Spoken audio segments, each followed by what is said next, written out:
आनंद उत्सव अनहद की धारा, आनंद उत्सव अनहद की धारा। संत मत के 14 मंडलों के बारे में बताने की कृपा करें। प्रायः सभी मतों में, सभी परंपराओं में साधना के 14 सोपानों का विवरण पाया जाता है।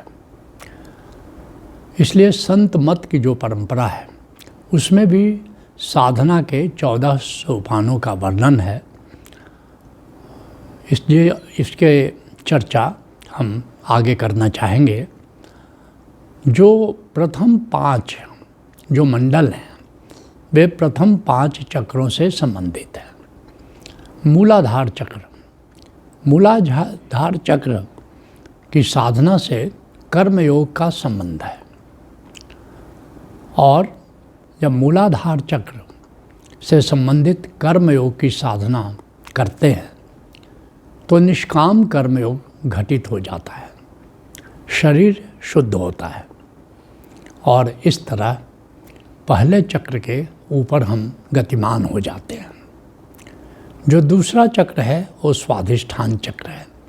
इससे तंत्र योग का संबंध है, इससे इंद्रियों का संबंध है, इससे हमारी इंद्रियां शुद्ध हो जाती हैं और हम जिसको कहते हैं अभोक्ता हो जाते हैं, अर्थात भोग करते हुए भी अभोक्ता हो जाते हैं।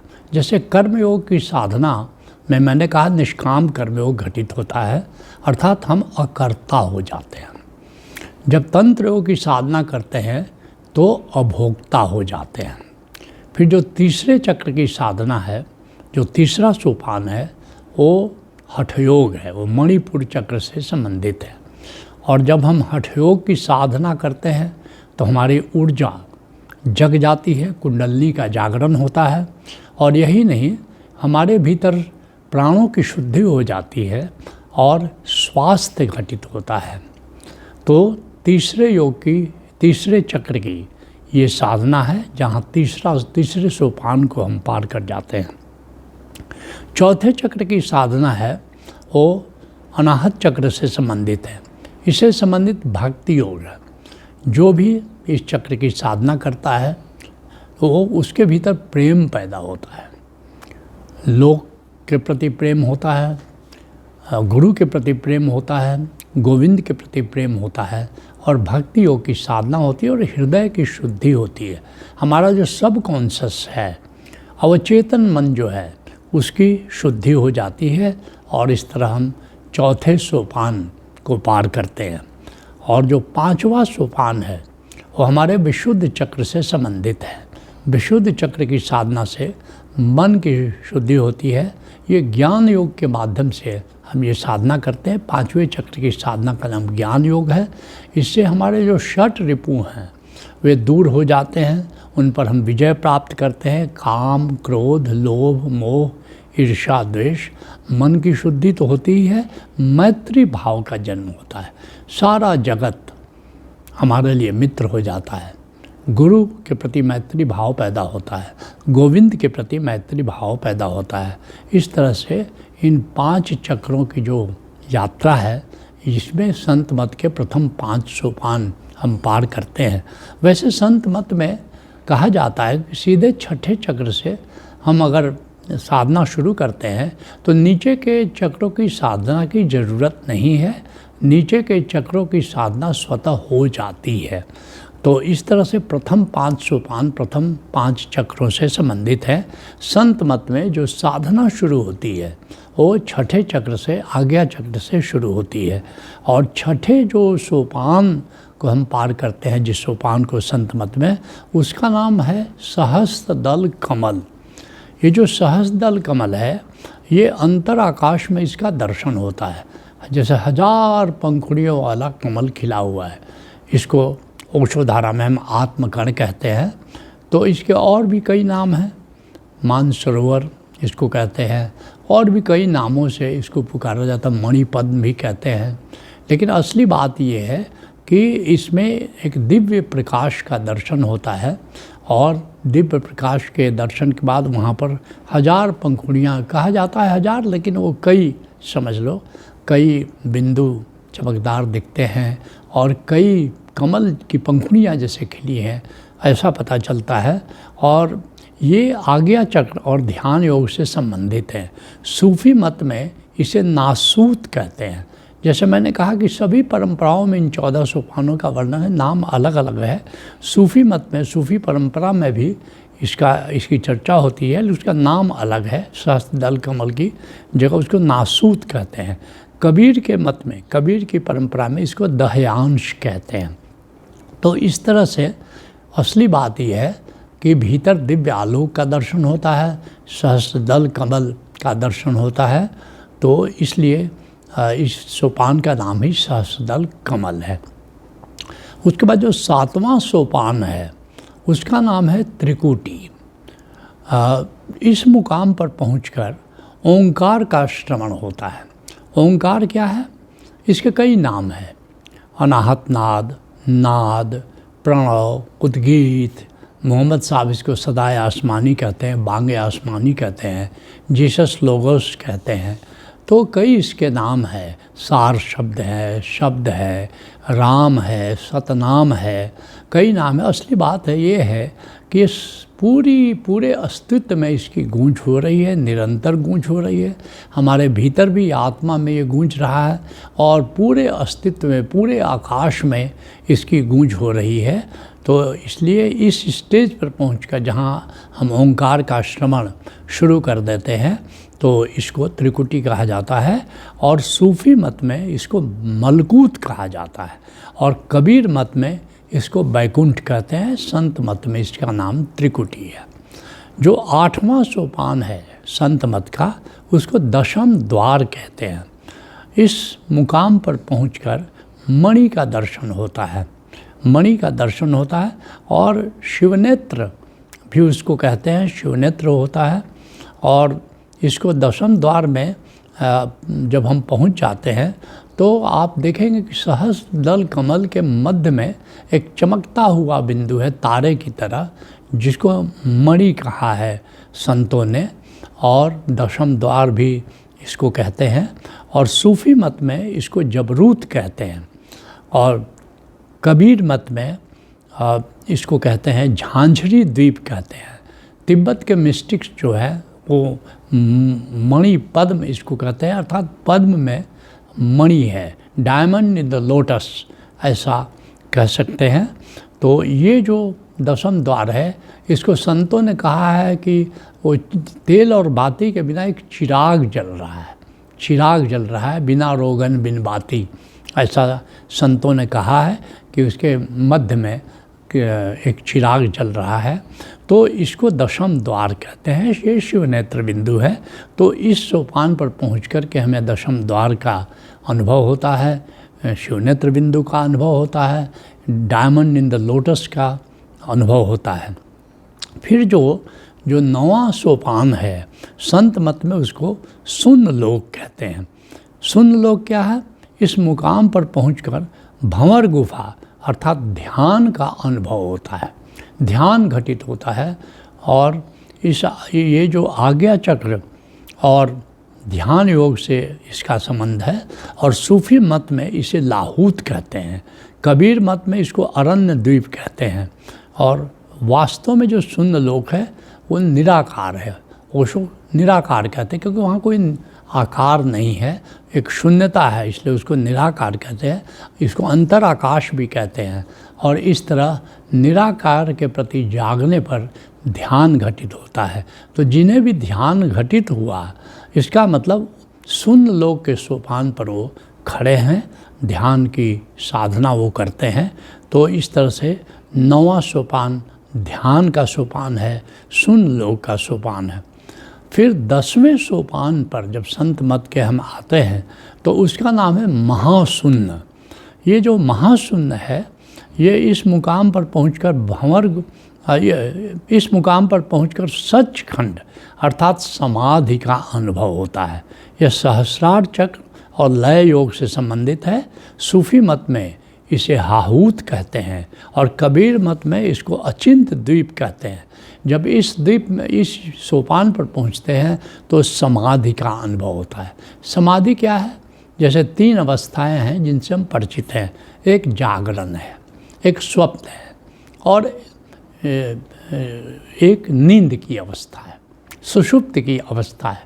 जागरण अवस्था क्या है कि हमको होश है, साथ में विचार चल रहे हैं ये भी पता है, साथ में समय का बोध है ये भी हमको पता है। तो इस तरह से आप कह सकते हो होश प्लस विचार प्लस समय का बोध, इसको जागरण की स्थिति कहते हैं। जैसे आप हमें जागरण की स्थिति में सुन रहे हैं। दूसरी स्थिति क्या है?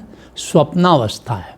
स्वप्नावस्था में क्या होता है कि एक बेहोशी होती है, लेकिन भीतर विचार चल रहे हैं, कुछ न कुछ विचार चल रहे हैं, भले उनका कोई लॉजिकल नहीं हो, तारतम्य नहीं हो, लेकिन कुछ न कुछ विचार चलते हैं। आप सब स्वप्न देखते समय आप जानते हैं कि वहाँ पर विचार चलता रहता है और फिर वहाँ कोई एक अपना समय होता है जो बाहर के समय से नहीं मिलता, लेकिन लगता है समय बीता जा रहा है। तो इस तरह से बेहोशी प्लस विचार और प्लस समय का ज्ञान, चाहे वो समय अलग हो, इसको नींद, इसको स्वप्नावस्था कहते हैं। फिर नींद की अवस्था क्या हो जाती है? एकदम बेहोशी है, एकदम निर्विचार है। गाढ़ी नींद में विचार नहीं होता और समय का कोई ज्ञान नहीं होता। आप सब को नींद का अनुभव आप जानते हैं कि ये गहरी बेहोशी होती है और वहाँ पर न तो विचार चलता है न समय का ज्ञान होता है। लेकिन समाधि एक चौथी अवस्था है, इसको तुरीयावस्था कहते हैं। समाधि में क्या होता है? जागरण मात्र, बोध मात्र, होश तो होता है लेकिन वहाँ कोई विचार नहीं चलता, वहाँ कोई समय का ज्ञान नहीं होता। इसलिए पतंजलि कहते हैं कि समाधि नींद जैसी है। समानता क्या है? नींद में भी विचार नहीं है, नींद में भी समय का ज्ञान नहीं है और समाधि में भी विचार नहीं है और समय का ज्ञान नहीं है। हाँ, एक सूक्ष्म अंतर है कि नींद में बेहोशी होती है जबकि जो समाधि है उसमें होश होता है, वो जागरण मात्र होता है। तो जब इसी अवस्था पर आप पहुंच गए तो इसको कहते हैं महाशून्य। महाशून्य का ये सोपान है। फिर जो 11वां सोपान कहा जाता है या 11वां मंडल, ऐसा कर लीजिए 11वां मंडल जो है, उस 11वें मंडल का नाम है सतलोक। सतलोक, इस मुकाम पर पहुंचकर अद्वैत का अनुभव घटित होता है।